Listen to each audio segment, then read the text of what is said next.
Om Jnana-timirandhasya Jnananjana-shalakaya Chakshurunmilitam Yena Tasmai Shri Gurave Namaha.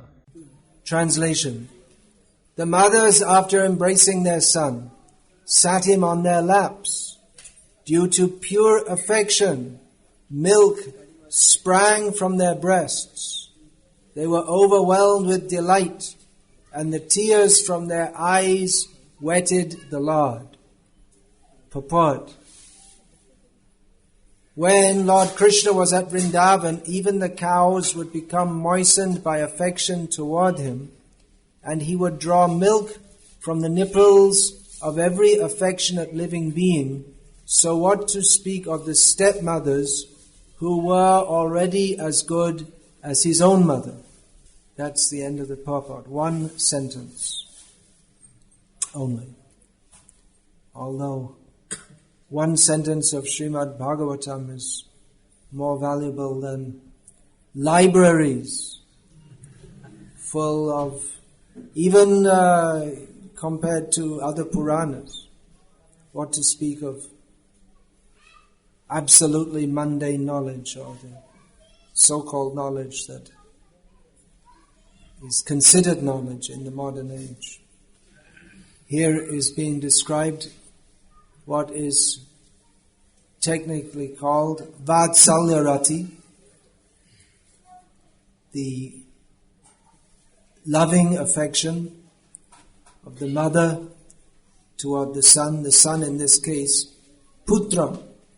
The son mentioned here is not just any son, but he is the Supreme Personality of Godhead. In Christian religion, it's considered that God is the Supreme Father. And within Hinduism, the Shaktas, they like to worship the Supreme Mother. In worship of Krishna, not even in worship of the Vaikuntha worship, or not even in Ayodhya worship, it's open to everyone to worship the Supreme Lord as the Supreme Son. That is very common, even today, that often when people are married, I don't know about often, but sometimes they're presented the deity of Ladu Gopal, or this baby Krishna. And at least in some parts of North India, the parents, they would refer to their child as Gopal. He may have another name, but they like to think that our affection for our son should be like the affection of Nanda Baba and Yashoda Mai for Krishna.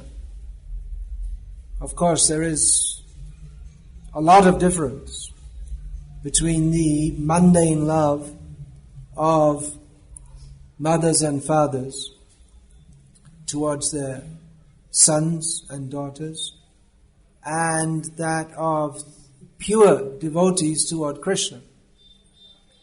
It appears to be the same. What's being described here, it is exceptional. You don't expect that when a grown son comes home, even if after he's been away for a long time, that the mothers will be so affectionate that milk will spring from their breasts. It's not expected that there will be so much affection.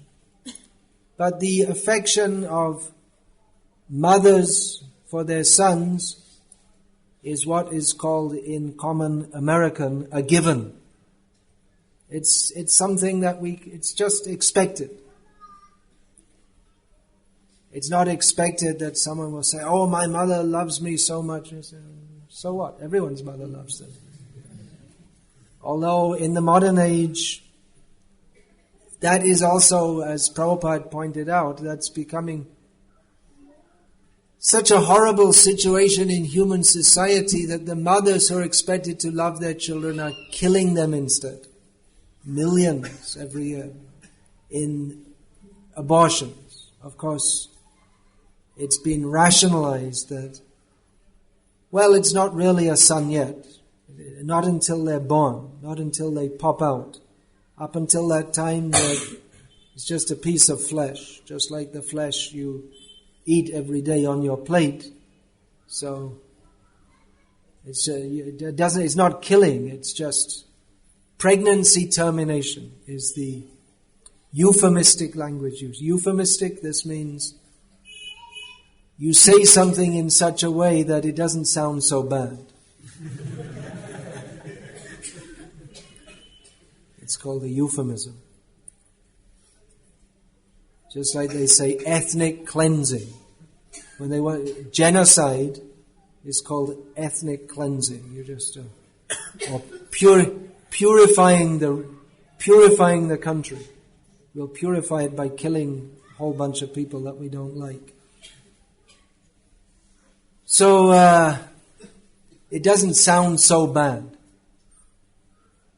Now, what's the word for abortion in Hindi? Garbhapat. Is that the word? Is it? You sure? It's a Sanskrit term, isn't it? It actually means a miscarriage. The term in Sanskrit is bruhatya, but they don't use that term. They say it's an induced miscarriage. It's not a miscarriage. Miscarriage means that just by accident, when the woman is pregnant, maybe she gets too excited or bumps too much on a car journey or something like this. So for whatever reason, that automatically, without it being induced, the pregnancy terminates. But to do that there are various methods of abortion, which we won't discuss here. But that is called in Sanskrit bruhatya. It is killing the embryo, and that is one of the mahapatakas, the severe sins. There are so many different sins. Treading on an ant is also a sin. People often ask that, well, what about, you see you're vegetarians, but you're also killing the vegetables. So is it not as serious as killing the cows and eating them? So we may be killing the vegetables. Actually, many foods that vegetarians eat do not involve killing. Just like when you drink milk, that's not killing. When we take wheat or rice or fruit, it's not killing. Although in some cases it's killing. But it's not on the same level of sinfulness as killing an animal. Because the consciousness of the animal is more and suffering is more. Still it's sinful. Unless that's offered to Krishna. In which case that becomes purifying. So people adopt euphemistic language. Garbhapat. It's not garbhapat. It's bruhatya. It's murder. But they found a convenient word. So Srila Prabhupada often pointed out, this is a prominent symptom of Kali Yuga, that the mother is expected to be most loving. Srila Prabhupada also, in one discussion, Srila Prabhupada used to discuss so many different things, and his disciples used to bring all kinds of strange topics or unusual topics about the absurdity of the material, of modern life especially, to Prabhupada, to get Prabhupada's comment on these various absurdities. So Srila Prabhupada himself once brought up the topic of there was some competition. People have very strange ideas. So there was some strange idea. There should be a painting competition. And the subject is the look on a mother's face as she watches her child being killed.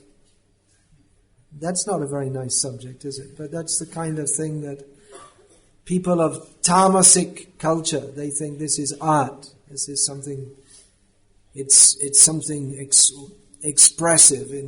In art, they think that art devoid of Krishna consciousness means they want to show the different emotions and expressions of people's disturbed minds. Maybe one of the most famous earliest modern artists was Picasso. So you'll see his so-called art. It's a madman has put all kinds of things together, and it has no order or form, and they call that art. If you can just go and throw a pile of garbage together, and if you call it art, then you can sell it for a lakh of rupees. There was one artist in Manchester, in England. He was a famous artist. So he sold one piece of work, his art for £10,000, and it was all just all lines and squiggles, and people coming in, and has put all kinds of things together, and it has no order or form, and they call that art. If you can just go and throw a pile of garbage together, and if you call it art, then you can sell it for a lakh of rupees. There was one artist in Manchester, in England. He was a famous artist. So he sold one piece of work, his art for £10,000, and it was all just all lines and squiggles, and people coming and looking, saying, "Yeah, this is very good art." And then after he sold, he said, "Actually, I just gave my 4-year-old son some paints to play with, and signed my name when he'd finished. And you're such a fool, you paid £10,000 for it, and you think it's art." Anyway, Prabhupada brought out this subject, that the look on the mother's face, or maybe someone brought up this subject to him. What is so different? People, they showed their paintings, and then someone came up. The first prize went that the mother was covering her eye with her hand. And Prabhupada said, "Yeah, that's right, because the mother can't look.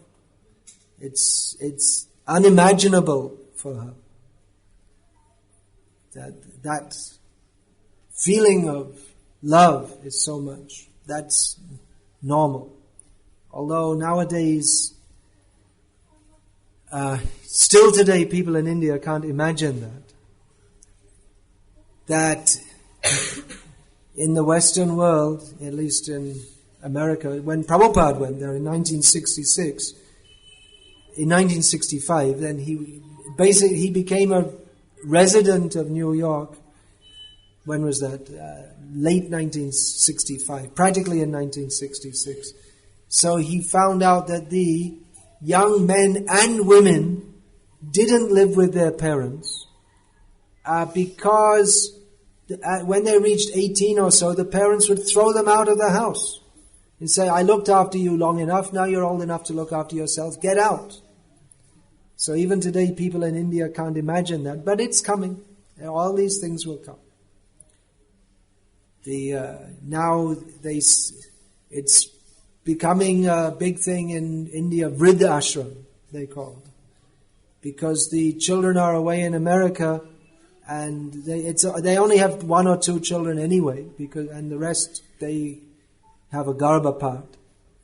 And the children are away in America, and who's going to look after them in the old age? And then, even if they want to get married, the young girl will give a condition: "I will get married one condition, I'm not going to live with your parents and look after them." So these things are coming. If the children are in America are kind enough, they might send some money to put them in an old age home where they die. They live, no one cares for them, and they're just waiting to die. They have nothing to do. They're miserable. Prabhupada also wanted to start a Vridha Ashram in Vrindavan. It's right there in his Bhagavatam purport. He said, we have a guest house, and we invite all the old people of the world to come and live with us. And he says, we have one guest house, and if necessary, we can build another, so that people can come. So Prabhupada wanted to give all the people the opportunity to live in Vrindavan Dham.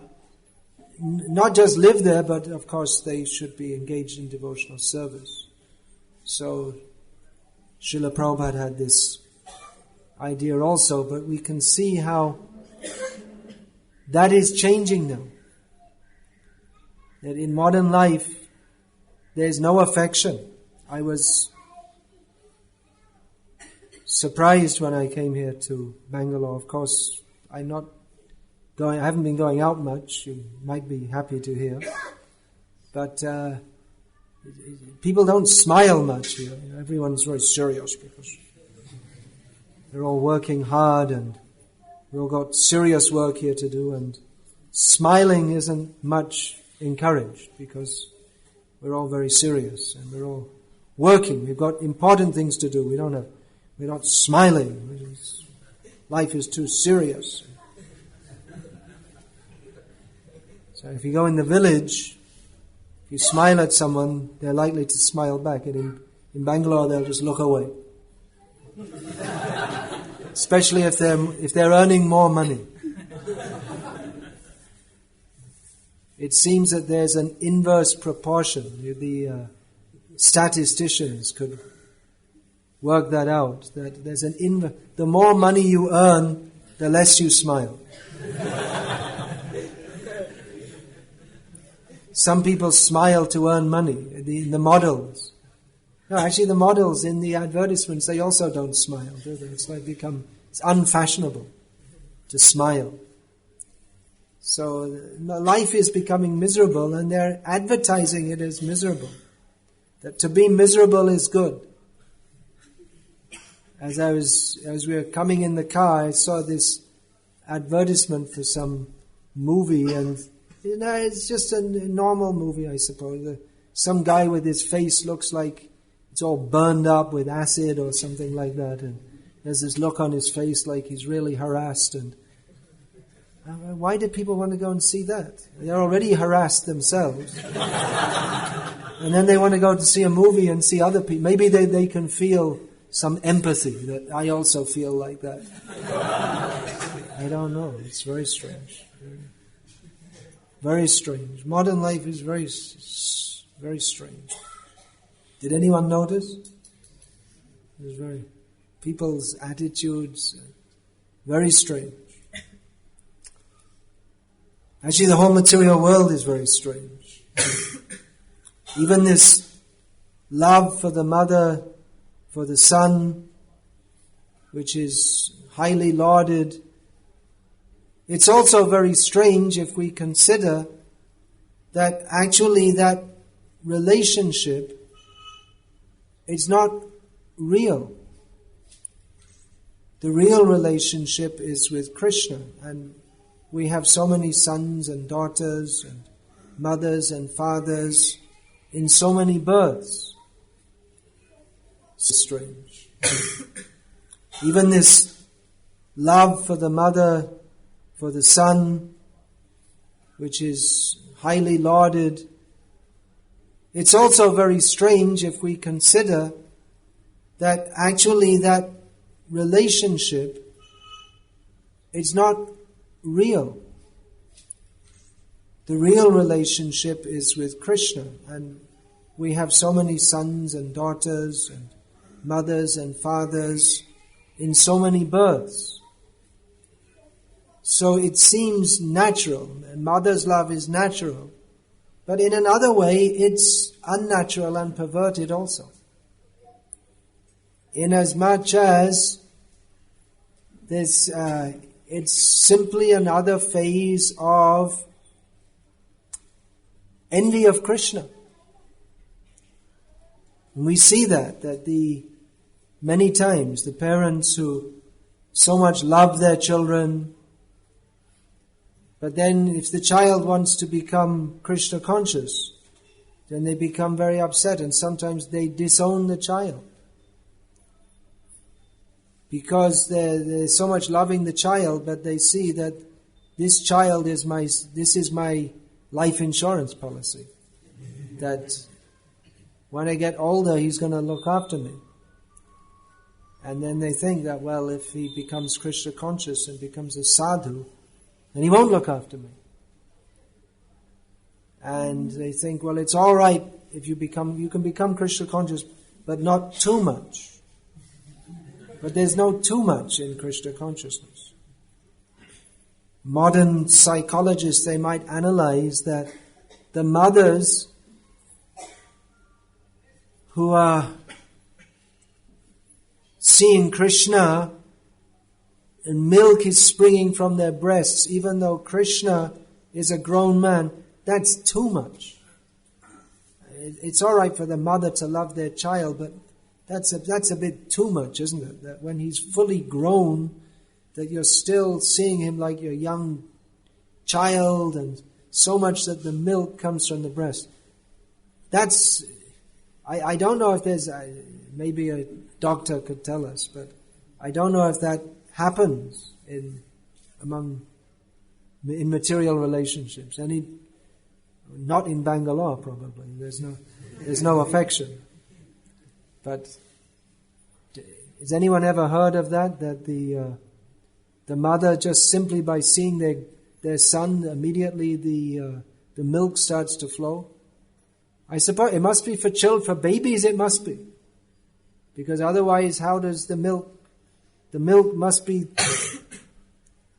the cow, and maybe you don't know because you're city people, but before they milk the cow, first they keep the calf there, isn't it? And then the cow likes to give more milk because they're thinking it's for the calf. The milk is meant for the calf out of affection. They want to give it to the calf. So mothers, out of affection for their child, the milk may form in their breast, but you wouldn't expect it of an old, grown-up person. That is described here. It seems to be too much affection. I mean, how can life go on if we read about we hear about the descriptions of Krishna that during the Brahma Vimohana Leela, Brahma, he stole the cows. No, he stole the calves and the cowherd boys. And Krishna took those forms. So when the Gwalas, the cowherd men, they were taking out the cow, they were herding the cows on the top of Govardhan, and below Govardhan, their sons were herding the calves, and all the cows, when they saw their calves, they ran away, even though the cowherd men tried to restrain them. They ran down out of affection for their calves, and the cowherd men, they were surprised, they were frustrated that how is it that we can't control the cows? We're cowherd men and we can't control our cows. It was humiliating for them, because that's all they have to do. That's their whole job that they're trained up for from childhood.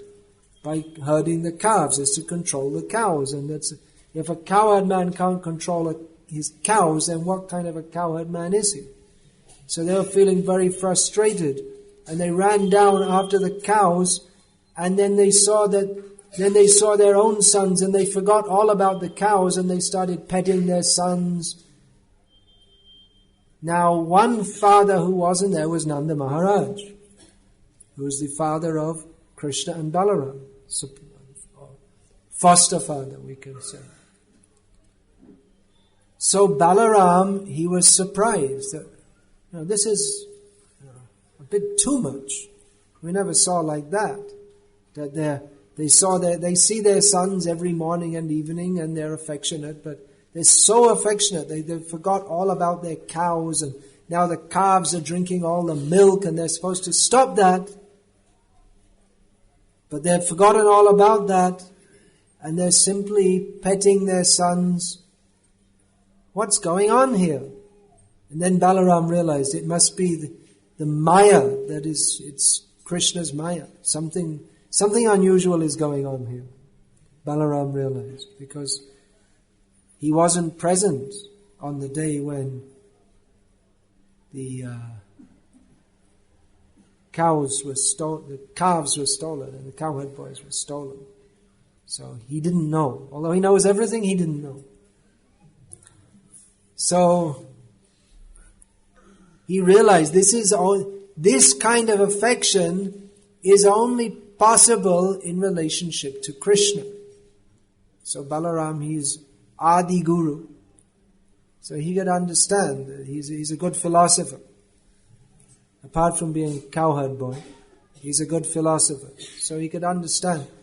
He's also the Supreme Personality of Godhead. That should be known. He knows everything. So he could understand that this must be this affection is only possible in relationship to Krishna. It's not even among pure devotees. They love each other, but the Vishai Vigraha, or the object of love, is Krishna. And devotees love each other in relationship to Krishna, not independently of that. When one disciple, he was so much focusing on Prabhupada. Prabhupada, I love you, you're everything to me, you mean everything to me. But Prabhupada, he detected there's something wrong with this. He was saying, no, not to me, to Krishna. Certainly love is there for Guru, but because Guru is a representative of Krishna, not as the Mayavadis, they misconstrue the understanding that Guru is God by wanting to take the position, Guru Sakshat Param Brahma. We shall qualify that by saying Guru Sakshat Brahma Pratinidhi. He partakes of the nature of the Supreme Lord because he is Kintu Prabhayah Priya Eva Tasya. Unto he who is very dear to Krishna, therefore to be worshipped as good as Krishna, not independently of Krishna. So Vaishnava relationships, they are centered on Krishna. Krishna is the object of love. Now we find that Narottam Das Thakur, in his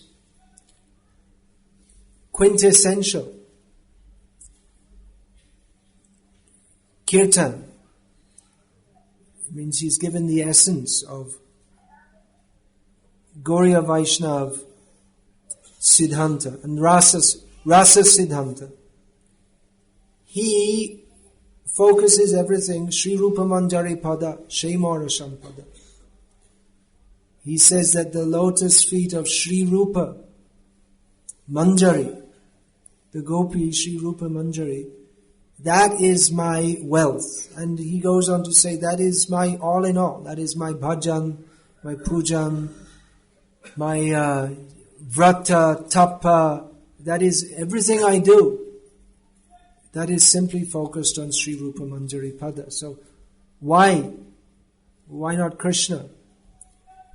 That's focused on Rupa Manjari, but not exclusively. He says, this is my wealth, but why is that so? Because the Rupa Manjari, the Gopi, she is a servant of Radharani. And Radharani is Anayaradito Nunam Bhagavan Haririshvaraha. Her Aradhana, she is not in and of herself the ultimate truth, but she is the supreme Aradhika. Radhika is the supreme Aradhika, the supreme worshipper or servant of Krishna. Krishna is the center. So, in Gauriya Vaishnavism, at the highest level, it may appear that Radha is the center, because everything is directed toward Radha, but then she directs everything toward Krishna. So, ontologically, Krishna is the center of all affection. And affection which is directed elsewhere, that is simply the cause of material bondage. That is why, even in relationship with one's guru, it is enjoined, don't be sentimental. Even a sentimental relationship that directed toward the right person for the wrong reason, at least is directed towards the right person. The right person in as much as he directs others to Krishna. But if the affection is for the wrong reason, then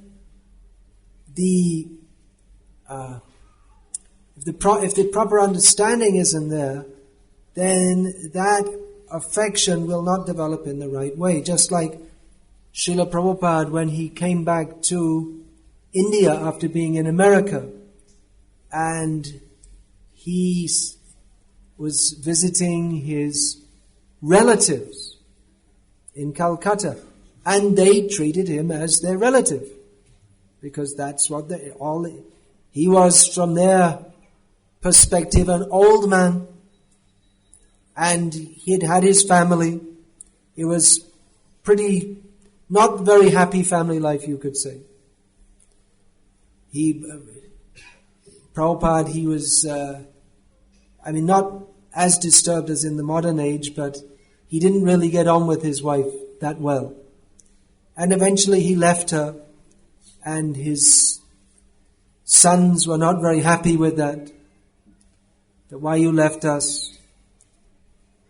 But anyway, he was doing his business, and there were ups and downs. Sometimes the business went fairly well, sometimes it didn't do well, and then when it really went down a lot, and he was getting older, and then he just left everything. And then we heard that he'd gone to America. So that's good. That's nice. Welcome home. Babu. Oh, now he's a sannyasi. So bow down. But treating him more or less like they knew him like this. And it wasn't likely that they were going to change. So they were not likely to hear him. I believe in the Bible it's stated that a prophet is not respected in his own village. That people think that Nengo Pancha, this Bengali saying, that someone, he's running around in the village when he's 5 years old, he's running around naked. Later on he goes to school and is a success and becomes a high court judge. He's a high court, his relative in the village is a high court judge, Nengo Pancha. He's just, this Panchanana has become, he's just one of us. He's just running around in the village naked. I remember him like that. Well, he's not like that anymore. But Prabhupada's relatives tended to see him like that. That was their misfortune. They could not hear from him. You could say it's their good fortune that they had so much association with him, but actually they didn't have association with him. Srila Bhaktisiddhanta Saraswati Thakur, there's one anecdote that one Pandit, he came in for some chastisement. He came to some festival at the Gauriya Mat. And this Pandit was very fond of Malpua, which is standard preparation in Gauriya Vaishnav Mahotsav. Mahotsav means, Bhaktisiddhanta Saraswati Thakur used to criticize, he used to say Malpua Mahotsav. The main thing is, everyone comes, they have a little kirtan and lots of Malpua. You know what that is? Malpua. They say that in Hindi also. It's a kind of sweet. In Bengal it's made with rice flour and fried and then soaked in sugar water. So he used to create, he said the real Mahotsav is we should have lots and lots of Harikatha.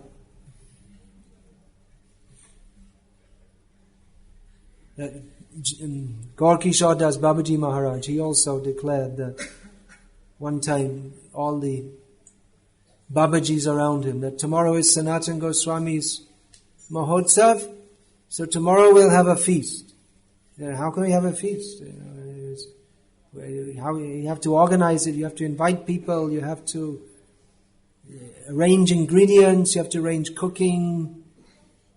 To arrange cooking, nowadays you arrange a festival, you go in the Kalyan, Mandapam, everything's there. But traditionally, in the village, you have to dig holes in the ground, and then you make the fires, and you have to bring the big pots and cook.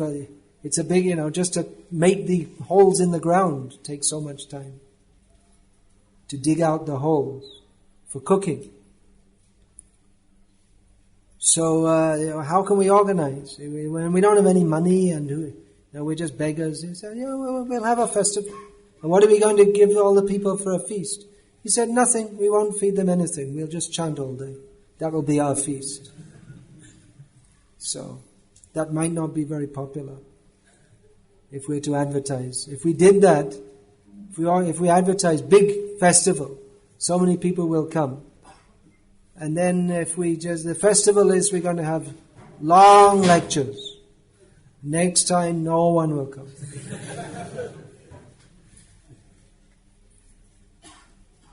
So anyway, this Pandit was eating lots of malpua, and one of the disciples of Bhaktisiddhanta Saraswati Thakur, seeing this, he was also a Pandit by the name of Paravidya Bhushan.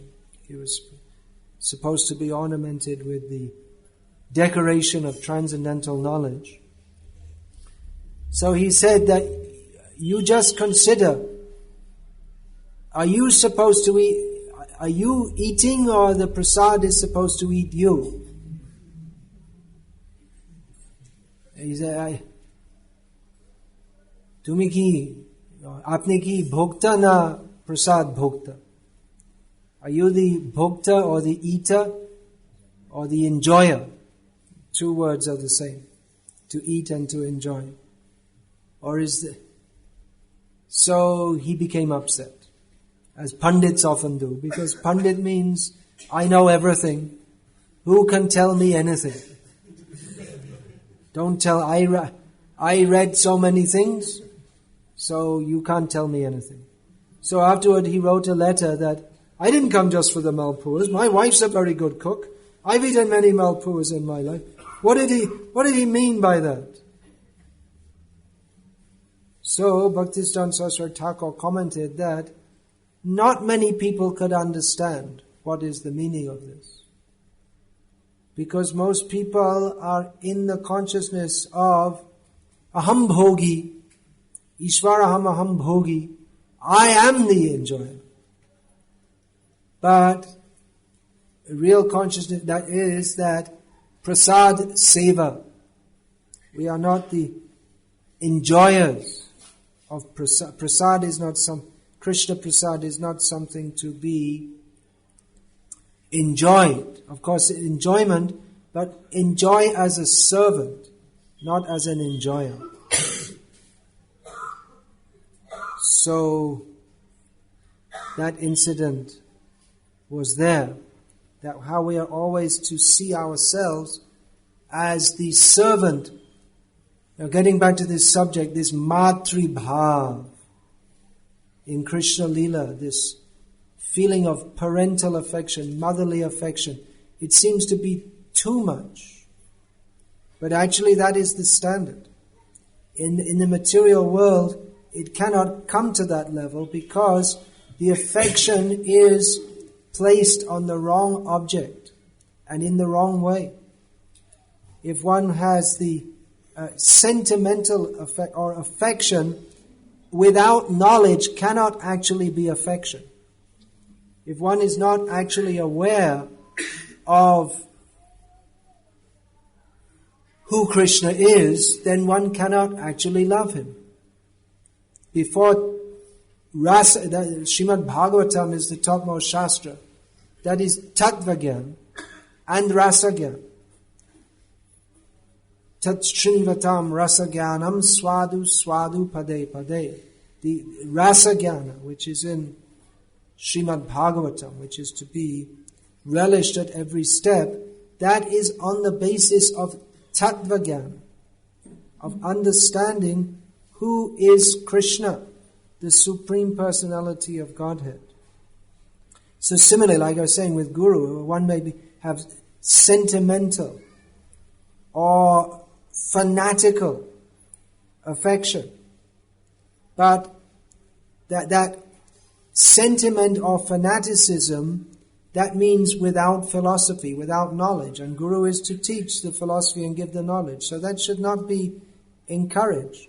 Otherwise, what we see, sometimes people who are fanatical about their Guru, then when the Guru doesn't indulge them in their sense enjoyment or what they want, when the Guru tells them something that they don't like, then they turn fanatically against him.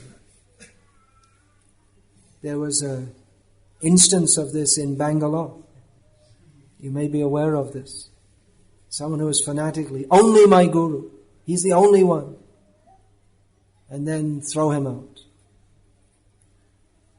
So, proper understanding is required. This attachment to the right object for the wrong reason cannot develop into pure attachment. That's why one has to hear. The primary function of Guru, or practically you can say the only function, is to impart transcendental knowledge. Impart means not just by speaking, but make sure that it stays, and therefore the chastisement comes also. I was just listening to a lecture of Tamal Krishna Maharaj,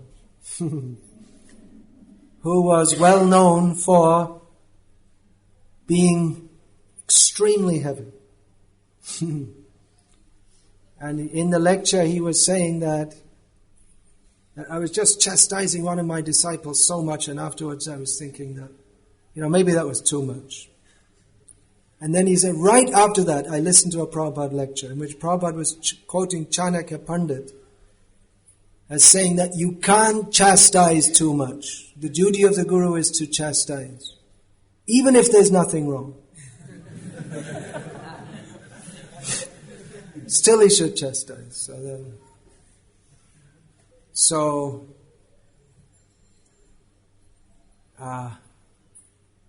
then Tamal Krishna Maharaj was telling some stories of Buddhist gurus who used to do actually ridiculous things, like some Buddhist guru would have his disciple build a house, and then before it's finished, tear it down again. When he finished tearing it down, build it again, and then tear it down again.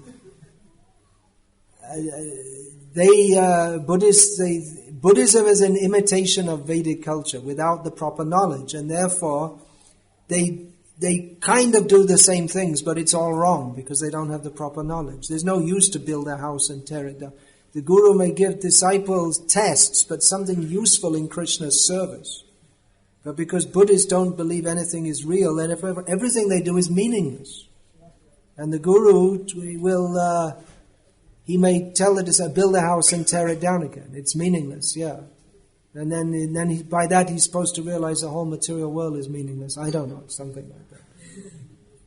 So, but the knowledge is to be imparted, not just a passive agent. As Sava Bhavana Prabhu, my godbrother, asked Srila Prabhupada that why do you say that the person Bhagavat is more important than the book Bhagavat? Prabhupada said, because he can pull your ear. You can read the book, and think, okay. But the Guru will not say, okay, I'm okay, you're okay, I'm okay, you're not okay.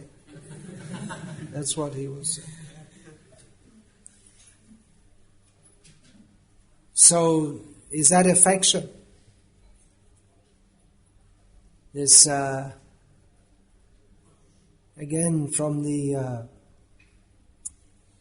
pastimes of Srila Bhaktisiddhanta Saraswati Thakur, one of his leading disciples, actually he was initiated by Srila Bhaktivinoda Thakur, but under Bhaktivinoda Thakur's guidance, he accepted Bhaktisiddhanta Saraswati Thakur practically as his guru, and he was the first sannyasi initiate of Bhaktisiddhanta Saraswati Thakur, Bhakti Pradeep Tirtha Maharaj. So, one disciple of Odulomi Maharaj, who was another disciple of Bhaktisiddhanta Saraswati Thakur. He was writing all different life stories of different devotees. And he wrote that of various disciples of Bhaktisiddhanta Saraswati Thakur also, including that of his own Guru Maharaj, Bhakti Keval Odulomi Maharaj, Srimad. But when he wrote about Pradeep Tirtha Maharaj, obviously you could see from his writing he actually had there seemed to be more feeling than he had for his own Guru Maharaj. And he wrote about Pradeep Tirtha Maharaj that he would chastise everyone so much, even for the smallest thing. But he was so much affectionate that because he trained us. This Shruta Kirti Prabhu, did he come here? Shruta Kirti Prabhu? No. Harishori Prabhu must have come here. He must have come here? No? Must have. No? He didn't come here? No? These are the two personal servants of Srila Prabhupada. They're famous among the followers of Srila Prabhupada. These two. He had many others, but these were the only two that lasted. Because mostly people couldn't tolerate Prabhupada, actually. They found him intolerable. So, Shruta Kirti Prabhu, he said that Srila Prabhupada used to shout at me, and it was not pleasant.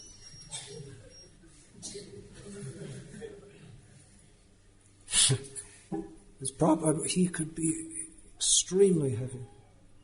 Tamal Krishna Maharaj must have shouted at you. He shouted at all his disciples, and everyone else too. Was it pleasant at the time you were feeling? He was extremely heavy. Everyone knows. So Shruta Kirti Prabhu said that, but I'd do anything to have the chance to have Prabhupada shout at me again. Because that kind of affection that was there, the affection that he wanted to see that his disciples become purified.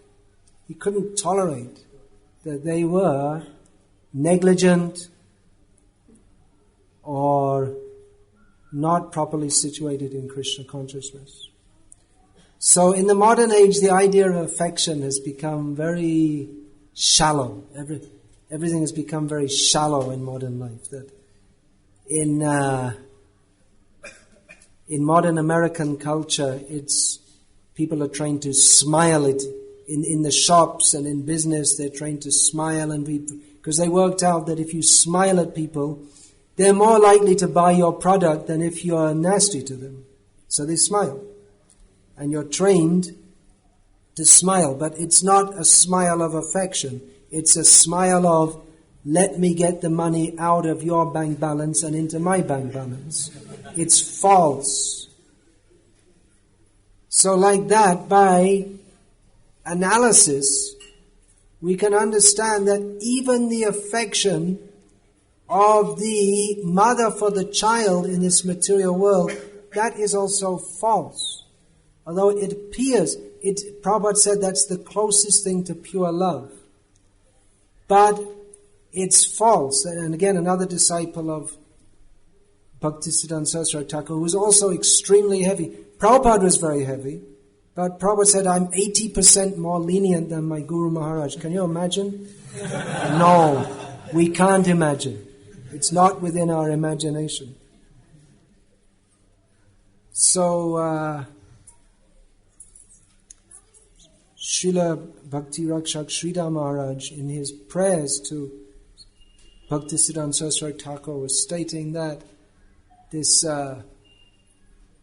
the affection of parents for their children, it's like highway robbers. He gave that. It's like dasyuvriti. It's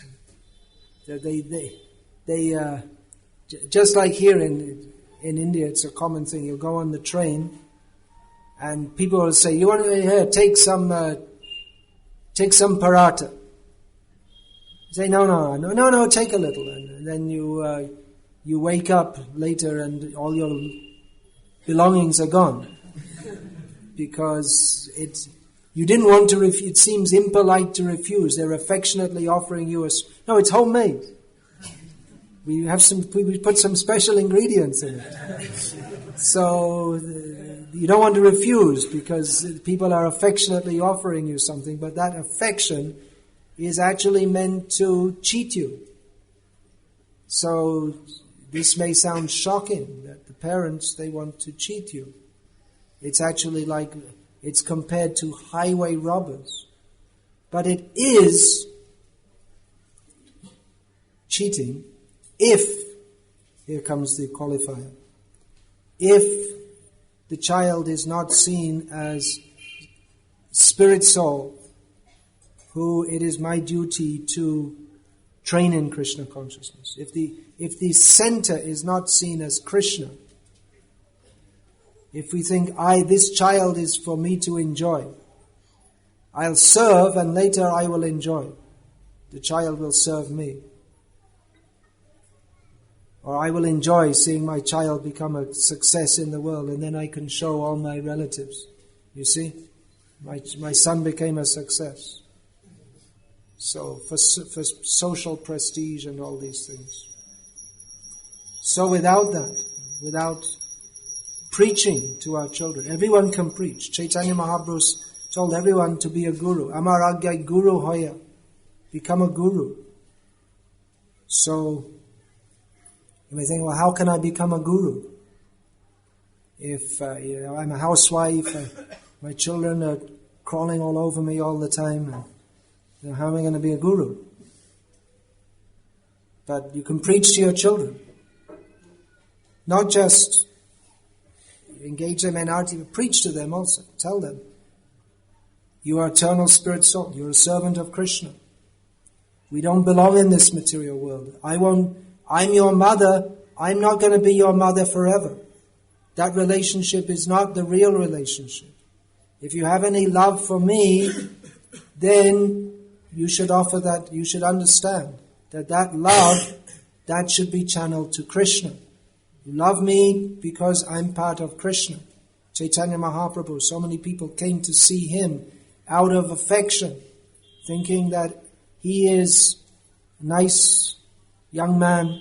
He told them, Jadi ama prati shneho take shabaka tobe Krishna betirikta nagaibeya. If you love me, Chaitanya Mahaprabhu said, then you just glorify Krishna. Again, he's putting Krishna in the center. So the mothers of Krishna, they literally had the opportunity to put Krishna in the center. Krishna was literally the center of their lives. Personally. Srila Prabhupada directed us toward Krishna. Everyone loved Srila Prabhupada. People were astonished at the airports when Prabhupada came, how his disciples, they would literally forget everything all around them. There are other passengers, and there's rules of the airport. They were just like the cows charge down Govardhan Hill towards their calves. They didn't even see there are big stones in the way or that the cowherd men are trying to control. They just forgot everything and ran toward their calves. So in the airports when Prabhupada came, it was like that. They just forgot, there's policemen trying to control them, and they didn't even see the policemen. And the policemen are shouting, they didn't even hear the policemen. All they saw was Prabhupada, and they're performing huge kirtans and crying and jumping up and down because Prabhupada gave them Krishna. Prabhupada directed them toward Krishna. And they were experiencing Krishna. So Prabhupada, he always told us that, he gave us that hope, real hope, that if we make Krishna the center of our lives now, then certainly we will have the opportunity upon leaving this body. Tyaktva deham punarjanma naiti mameti sojuna. We will go to Krishna and be with Krishna and live with Krishna and dance with Krishna and talk with Krishna. As Srila Prabhupada said, my ambition, I just want to go to Golok Vrindavan and steal Krishna's lunchbox. So who can do that? Who's thinking of that? So this kind of affection is centered on Krishna. He is Akila Rasamrita Murti. He is the form of all genuine affectionately relationships. So Golok Vrindavan is governed by love. This material world is governed by rules. In this material world, even if we are to develop love of Krishna, we have to follow the rules of devotional service. And I believe that one rule here is that the lecture should have already finished. Is it? No? It's not a rule. You don't have any rules. No rules. There are no rules in this temple? All right. So, is there any questions? You can take them now.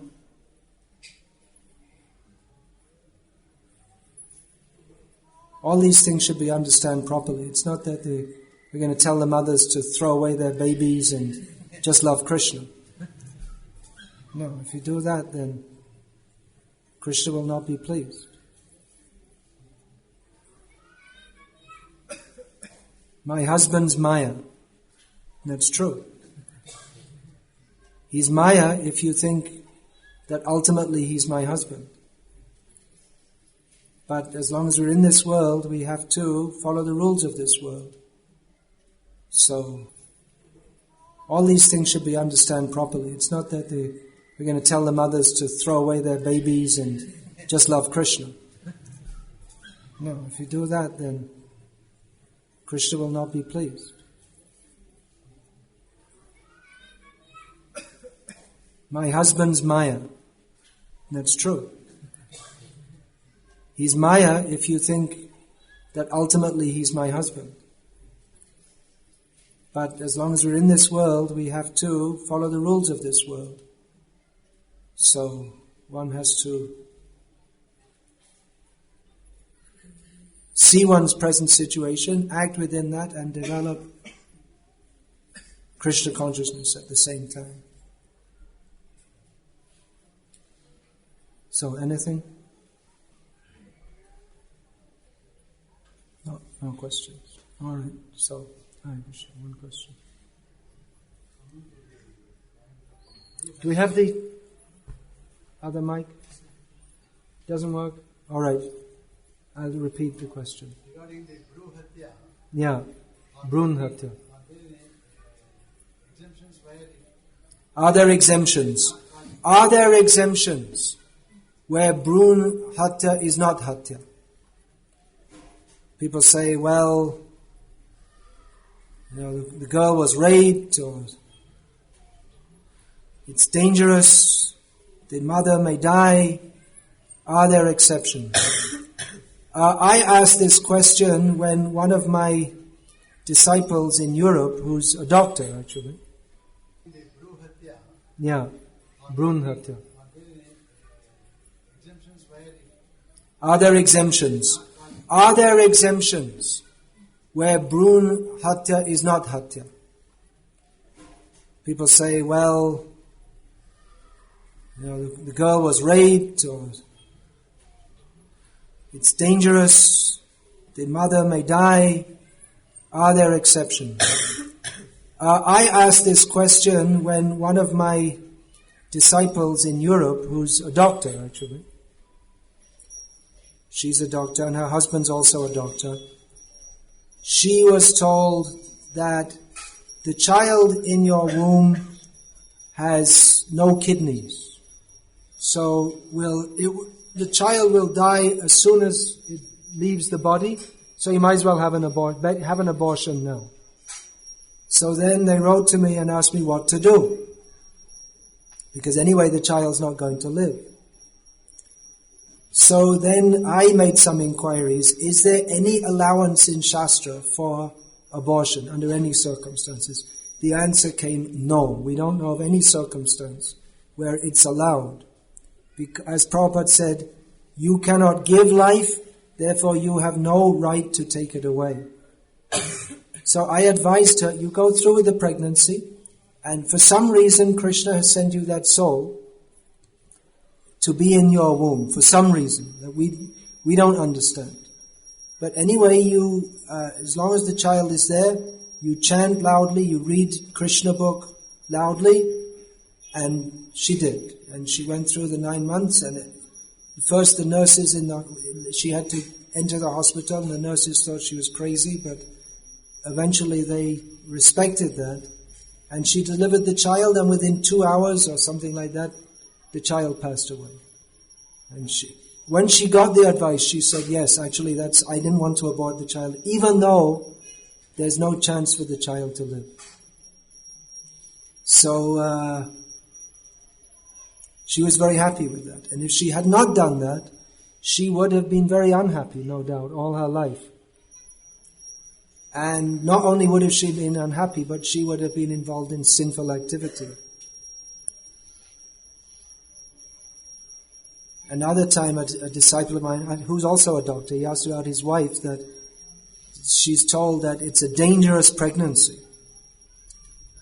And you should abort.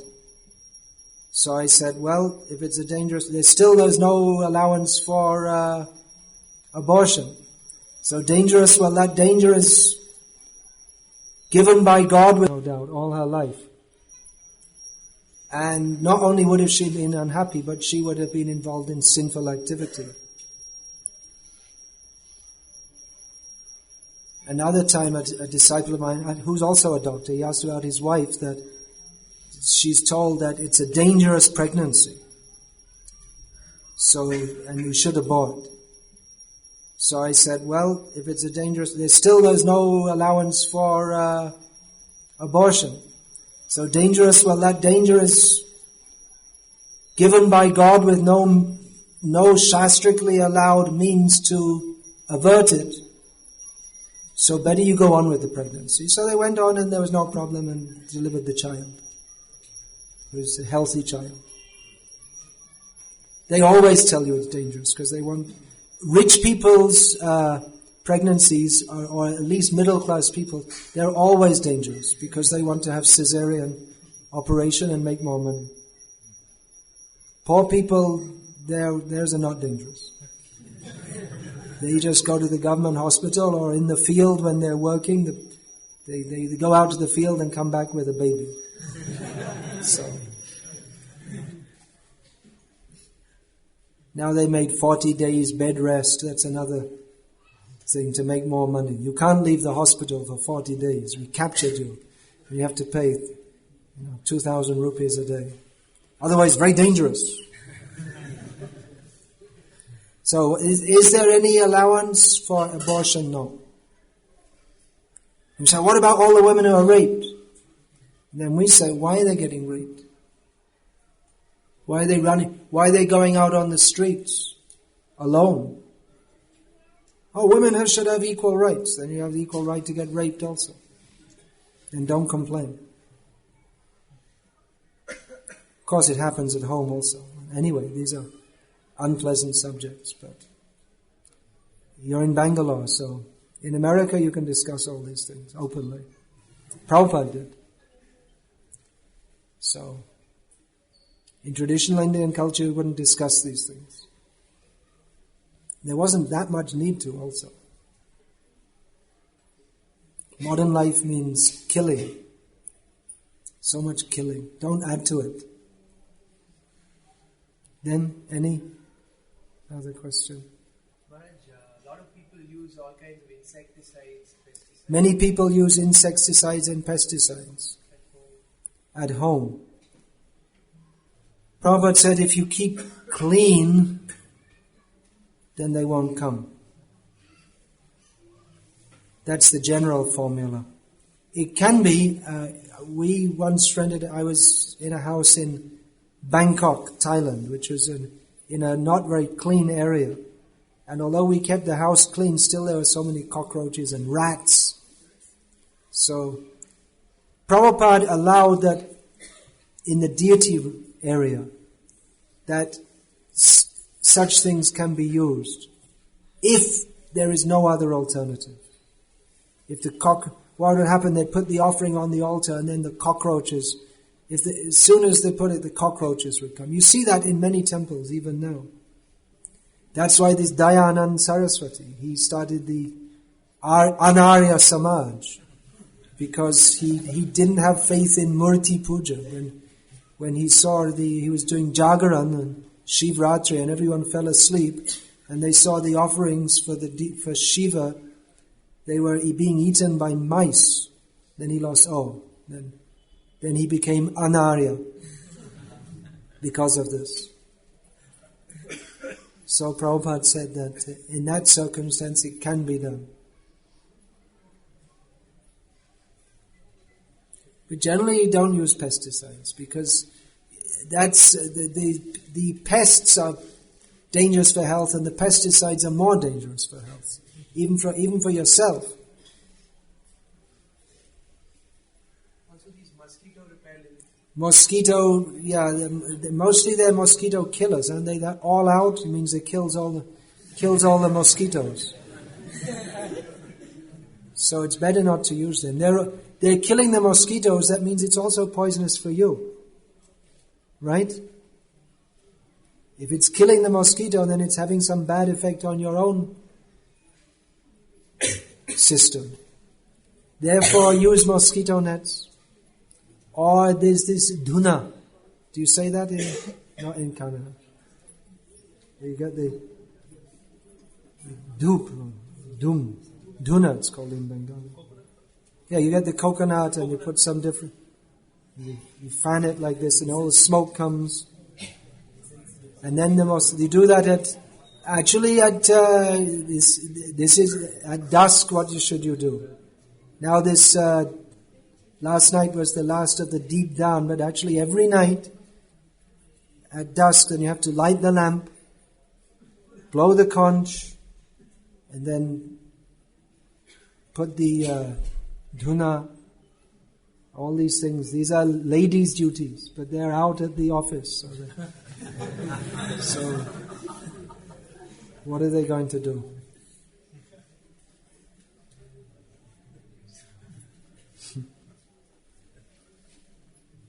No more ghar wali. Now they're all office wali. No. You were mentioning about this chastisement.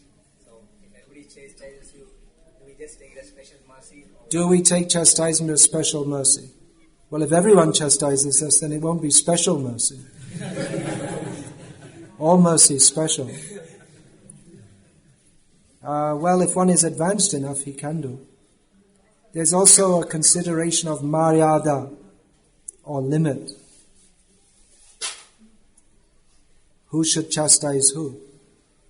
It shouldn't be that the disciples chastise the Guru, as happens sometimes nowadays. Or the children chastise the parents, as also happens. So that's also a consideration.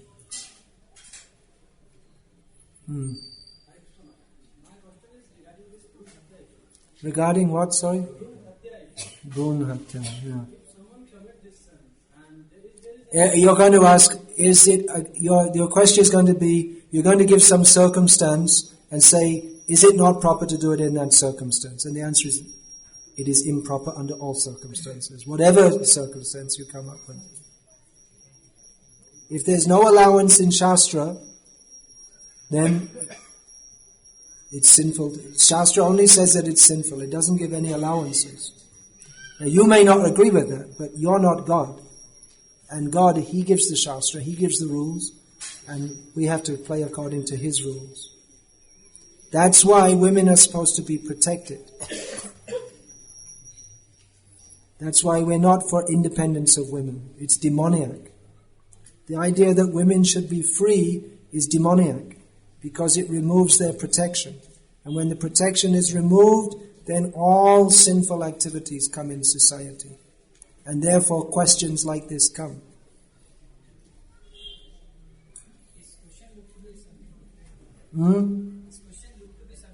Is it? It's another question? You're not going to ask under what circumstance it can be allowed? If there is any solution, if someone commits this sin, and if there is any solution to come out from this? To come out from the sin, don't do it anymore and chant Hare Krishna.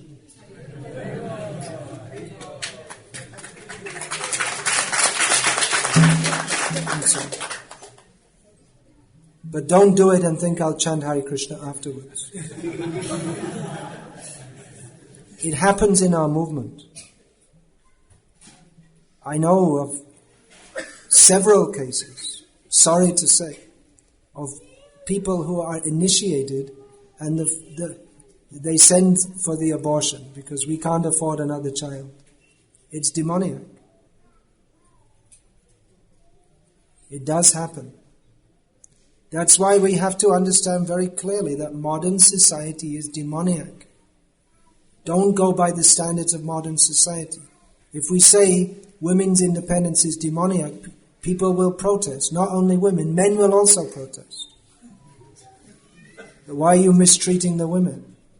They should also have their rights. They should have the right to be raped. So,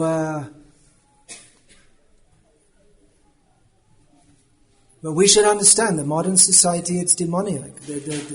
Because they don't know what the goal of life is, and therefore what they think is right is based on total misconceptions. That's why we have to take knowledge from Shastra.